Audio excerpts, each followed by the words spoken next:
Hello guys, കുറച്ച് ദിവസമായില്ലേ ഓട്ടയീറ്റിനിടെ കണ്ടിട്ട്. എൻ്റെ വീട്ടിലൊരു ഓട്ടയീറ്റിനിടെയാണ് കേട്ടോ ഇത്. രാവിലെ എണീറ്റ പാടെ ഒരു ഗ്ലാസ് ചായയാണ് കേട്ടോ കുടിച്ചത്, പാൽ ചായ. രാവിലെ ബ്രേക്ക്ഫാസ്റ്റിനാണെങ്കിൽ പുട്ട്, ചെറുപയർ കറി, പപ്പടൊക്കെ ആയിരുന്നേ. ഞാൻ 2 കഷ്ണം പുട്ട് കഴിച്ചു കേട്ടോ. കറി വലിയ ആർഭാടൊന്നും ഇല്ലാതെ ഉണ്ടാക്കിയതാണ് അമ്മ, പക്ഷെ നല്ല ടേസ്റ്റ് ഉണ്ടായിരുന്നു കേട്ടോ. കഴിച്ചുകൊണ്ടിരിക്കുമ്പോഴാണ് അമ്മ ഒരു ചീഞ്ഞ പഴം ആ സൈഡിൽ വെച്ചത്. പക്ഷെ ഞാൻ ആ പഴം കഴിച്ചില്ല. കുറച്ച് സമയം കഴിഞ്ഞപ്പോൾ അച്ഛനാണെങ്കിൽ നല്ല തണുത്ത സംഭാരം കൊണ്ട് തന്ന്. സംഭാരാണെന്ന് വിചാരിച്ച് കുടിച്ചതാണ്. സംഭാരല്ല, സംഭാരത്തിൽ സോഡ ഒഴിച്ചിട്ടുണ്ടായിരുന്നു. എന്നിട്ട് ഒരു കള്ളിന്റെ പ്രതീതിയായിരുന്നു കേട്ടോ.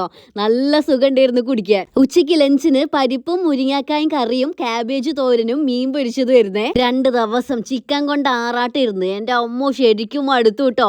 ആ ഒരു എന്താ പറയാ ഹാങ് ഓവറിൽ ഈ പരിപ്പ് കറിയൊക്കെ കിട്ടിയപ്പോൾ ഉണ്ടായിരുന്നല്ലോ, എൻ്റെ പോണ്ടോ കിട്ടൂല ടേസ്റ്റ് ആയിരുന്നു കേട്ടോ. ഞാൻ നല്ല ആസ്വദിച്ചാണ് നമ്മുടെ ലഞ്ച് കഴിച്ചത്. പരിപ്പ് കറിക്കും ആ മീൻ പൊരിച്ചതിനൊക്കെ ഒടുക്കത്തെ ടേസ്റ്റ്. കറി കുറേ ഒഴിച്ചിട്ടാണ് കേട്ടോ ഞാൻ കുഴച്ച് കഴിക്കുന്നത്.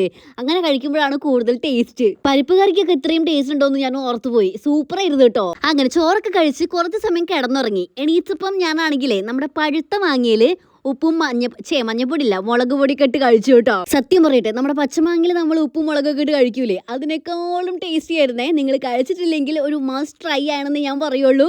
നിങ്ങൾക്ക് എന്തായാലും ഇഷ്ടപ്പെടും. കഴിച്ചിട്ട് സത്യം പറഞ്ഞാൽ സ്റ്റോപ്പ് ചെയ്യാൻ പറ്റുന്നില്ല. ഞാൻ എന്നിട്ട് സ്ഥലം മാറിയിരുന്ന് കഴിച്ച്. ഇതിൽ മുളക് കുറച്ച് കൂടുതലായിന്ന് തോന്നുന്നുണ്ട്. ഒടുക്കത്തെ എരിവായിരുന്നു കേട്ടോ. പക്ഷേ എന്നാലും നിർത്താൻ പറ്റുന്നില്ലേടോ. ആർക്കും കൊടുത്തില്ല കേട്ടോ, ഞാൻ ഒറ്റയ്ക്ക് കഴിച്ചു. ഇതിന്റെ പാർശ്വഫലം നാളെ ചിലപ്പോൾ ഞാൻ അനുഭവിക്കേണ്ടി വരും. കുറച്ച് കഴിഞ്ഞപ്പോൾ അമ്മ ചായ ഉണ്ടാക്കി. ടൈഗർ ബിസ്ക്കറ്റ് ആയിരുന്നു കേട്ടോ കൂടെ. വലിയ താല്പര്യമില്ല, എന്നാലും 2 എണ്ണം കഴിച്ചു.